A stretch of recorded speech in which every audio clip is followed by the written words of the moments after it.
आज मैं आप लोगों के साथ मेरा एक एक्सपीरियंस शेयर करना चाहती हूँ। एक बार मैं वैष्णो देवी गई थी, अभी मार्च में ही गई थी। वहाँ मेरा था कि मुझे जाना है, मतलब मेरा काफ़ी टाइम से था, मैं छोटी सी थी जब से ऐसा सपना था कि हाँ वैष्णो देवी जाना है, वैष्णो देवी जाना है। बट एक था कि जॉब लगने के बाद जाना है। तो मैंने माता जी से कहा था कि माता जी मुझे इस काबिल बना दीजिएगा कि मैं मतलब आपके आशीर्वाद से खुद के दम पे आ पाऊँ वैष्णो देवी। और मैं गई भी सही अभी मार्च में। तो मैंने चढ़ाई स्टार्ट की जाके, रात में हमने चढ़ाई स्टार्ट कर दी थी। फिर मैं चढ़ती गई। फिर 2 किलोमीटर बाद मुझे ऐसा लगा, मतलब कुछ होने लगा बॉडी में, मतलब सांस नहीं आ रही, हाँ अपना स्टार्ट हो गई, ऐसा कुछ हो गया। फिर थोड़े टाइम बाद चरण पादुका आई, वहाँ के दर्शन किए, थोड़ा रिलैक्स फील हुआ। फिर उसके बाद दोबारा ऐसा हो गया, नहीं हो रहा, क्या हो गया भाई, कुछ हो ही नहीं रहा, मतलब कुछ हो रहा है बट चल नहीं पा रही, ऐसा फील हो रहा था। मैंने कहा क्या यार।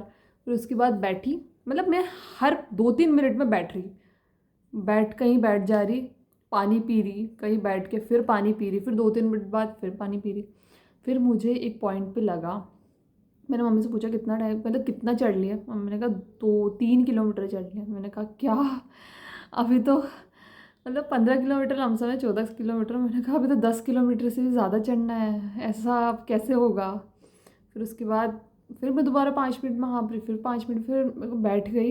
फिर मेरे को लगा यार मुझसे तो नहीं हो रहा। मैंने कहा मेरा था कि मैं दर्शन करने आऊँ, मैंने कहा कितना मुश्किल है। हाँ अपना स्टार्ट हो गई, मतलब कुछ हो नहीं रहा। मैंने कहा मेरी तो इम्यूनिटी इतनी वीक है कि मुझे ऊपर भी नहीं चढ़ाया जा रहा। फिर मैंने पानी पिया। फिर उसके बाद फिर दोबारा चढ़ी, फिर रोना सा आ गया। मैंने कहा यार क्यों नहीं हो रहा।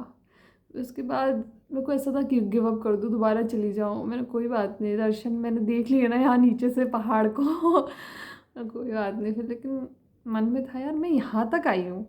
मैंने कहा ये मेरे सामने एजेड लोग जा रहे थे ऊपर, मैंने कहा ये भी तो जा रहे हैं, फिर मैं क्यों नहीं जा पा रही, मतलब मुझ में क्या कमी है अगर मैं नहीं चढ़ पा रही तो भाई, अगर ये चढ़ पा रहे तो मैं क्यों नहीं चढ़ पाऊँगी। तो मेरे को था कि मेरे को तो जाना है, फिर मैं हापू कुछ भी करूँ, मर जाऊँ बल्कि से, लेकिन मुझे तो जाना है। फिर उसके बाद मैं चढ़ी, फिर दोबारा स्टार्ट हुई। फिर मैंने जय माता दी जयकारा लगाना स्टार्ट किया। सांस नहीं आ रही तब भी, मैंने कहा जय माता दी जय माता दी जय माता दी, ऐसे करते करते फिर मैं 10-10 मिनट में बैठने लगी। फिर पानी पिया, फिर उसके बाद मैं 15 मिनट में बैठने लगी, फिर 20 मिनट में बैठने लगी, फिर उसके बाद मैं आधे घंटे में बैठने लगी, फिर उसके बाद मैं 1 घंटे में बैठने लगी।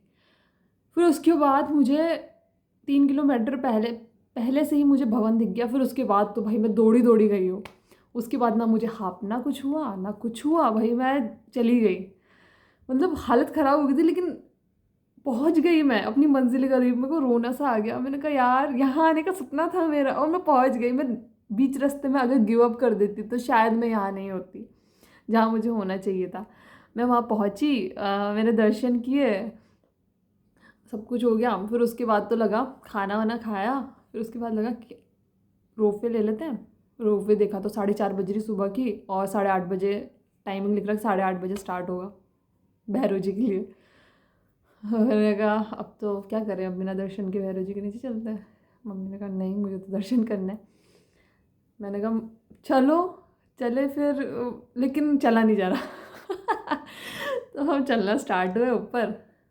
दिमाग ख़राब हो गया भाई, डंडे भी काम नहीं कर रहे, मतलब डंडा पकड़ रखा हाथ में, उससे भी नहीं चला जा रहा। उसके बाद मेरे भाई ने कहा चलो सीढ़ियाँ लेते हैं, लिख रहा 360 सीढ़ियाँ, 360 सीढ़ियाँ चले। उसके बाद लगा फिर 250 सीढ़ियाँ आई, फिर उसके बाद ऐसे कुछ 150 आई, फिर उसके बाद 75 आई, फिर लगा कि अब तो कम होती जाएगी। फिर उसके बाद डायरेक्ट 105 आ गई। लगता धोखा हुआ हमारे साथ। बाकी चढ़ते गए तो मम्मी, मतलब मेरी हालत ऐसी हो गई थी, मैं रोने लग गई थी, मतलब आंखों में से आंसू निकल रहे थे, बस ऐसे रोना दिखा नहीं रही थी। मैंने कहा मम्मी क्या करूँ, मम्मी कैसे क्यों हो रहा है इतना ज़्यादा। तो फिर मैं देख रही सब चढ़ रहे हैं यार। मम्मी ने कहा कि कोई बात नहीं तू यहाँ ठहर जा, हम दर्शन करके आ रहे हैं। मैंने कहा मम्मी अगर मैं यहाँ तक आई हूँ ना तो मैं वहाँ भी जाऊँगी, चाहे कुछ भी हो जाए, मतलब मेरी तबीयत भी क्यों ना ख़राब हो जाए, लेकिन अगर यहाँ तक पहुँच गए ना तो वहाँ भी जाना है। इतनी से दूर में कुछ नहीं होता, एक कोशिश और कर लेते हैं, ठीक है जो होगा देखा जाएगा। चढ़े, भैरव जी के दर्शन हो गए, और हमारे दर्शन हुए 6 6:15 बजे करी। उसके बाद उसके थोड़ी देर बाद पट बंद हो गए। फिर हम आराम से सुकून से नीचे आए। फिर धीरे धीरे, लेकिन हालत ख़राब हो गई थी, बट मैं जाके फिर रूम पे सो गई। फिर मैं उठी ना, उसके बाद मुझे ये चीज़ रियलाइज़ है, अगर मैं गिव अप कर देती तो शायद मैं वहाँ नहीं पहुँच पाती। मतलब कहते हैं कि वैष्णो देवी के दर्शन अधूरे हैं जब तक आप भैरव जी के दर्शन ना कर लो। तो मतलब मैंने एक पॉइंट पे गिव अप कर दिया था कि नहीं, मुझसे नहीं होगा।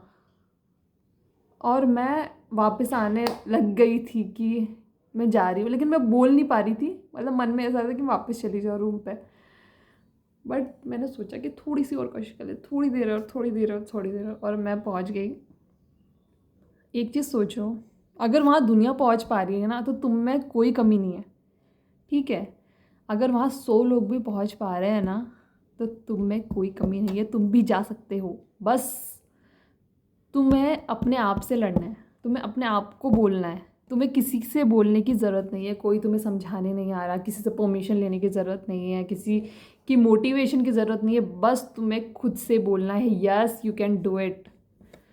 बस और कुछ नहीं चाहिए। बस थोड़ी और, मतलब थोड़ा थोड़ा करके मैं पहुंच गई और सेटिस्फाइड फील हुआ कि हाँ मैं पहुंच गई।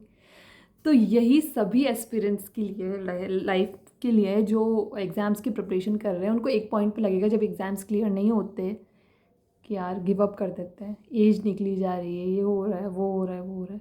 एक चीज़ सोचो, जब तुम उस चीज़ को हासिल कर लोगे तब तुम्हें कैसा फील होगा, तब तुम्हारी लाइफ कितनी चेंज हो जाएगी, जब लोग तुम्हें किस नज़रिए से देखेंगे। मैं ऐसी लड़की थी, मुझे बहुत सारे लोग नहीं जानते थे। मतलब मैं ज़्यादा लोगों से बात करना मुझे पसंद नहीं था। मैं इंट्रोवर्ट थी बहुत ज़्यादा। मुझे किसी चीज़ से पसंद नहीं था। मैं इंस्टाग्राम से डीएक्टिवेट हो गई थी, मतलब कोई कांटेक्ट नहीं, कुछ नहीं।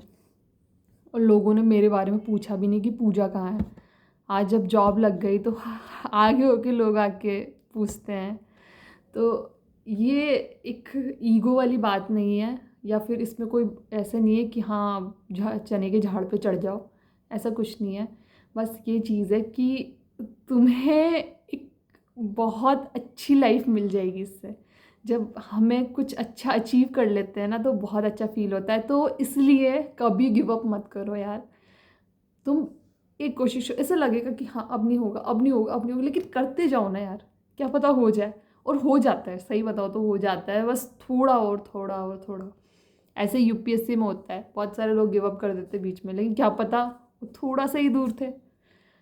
इसलिए कभी भी गिव अप ना करना। मेनली एग्ज़ाम्स में तो मत ही करना। तुम्हारी लाइफ अचानक से चेंज होगी, अचानक से तुम्हारे अकाउंट में सैलरी आएगी, और बस तुम जो चीज़ तुम्हें पसंद है ना, तुम्हें उसका प्राइस टैग देखने की भी ज़रूरत नहीं पड़ेगी। तुम्हें उनको विश लिस्ट में डालने की भी ज़रूरत नहीं पड़ेगी। बस पसंद है तो पसंद है तो ले लिया, ये सीन हो जाता है। तो बस मोटिवेटेड रहो, एग्ज़ाम्स की प्रिपरेशन करते रहो, और बिल्कुल ऑनेस्टी के साथ करो। खुद को धोखा मत दो कभी भी। दुनिया को दे दो, बल्कि से दुनिया को मत दो, भगवान देख रहे हैं, बट खुद को मत दो। क्योंकि तुम्हारा फ्यूचर सेल्फ तुमसे बहुत ज़्यादा एक्सपेक्टेशंस मांग रहा है। उसको बहुत एक्सपेक्टेशंस है तुमसे। उसको ये है कि ये कुछ करेगा तो हम अच्छी लाइफ जिएंगे। तो इसीलिए अपनी लाइफ में कुछ करो, अच्छा करो, सब मिलेगा जिसके हकदार हो। घूमो फिरो, ये वो। तो बस तुम आप लोगों से यही शेयर करना था। Okay, bye.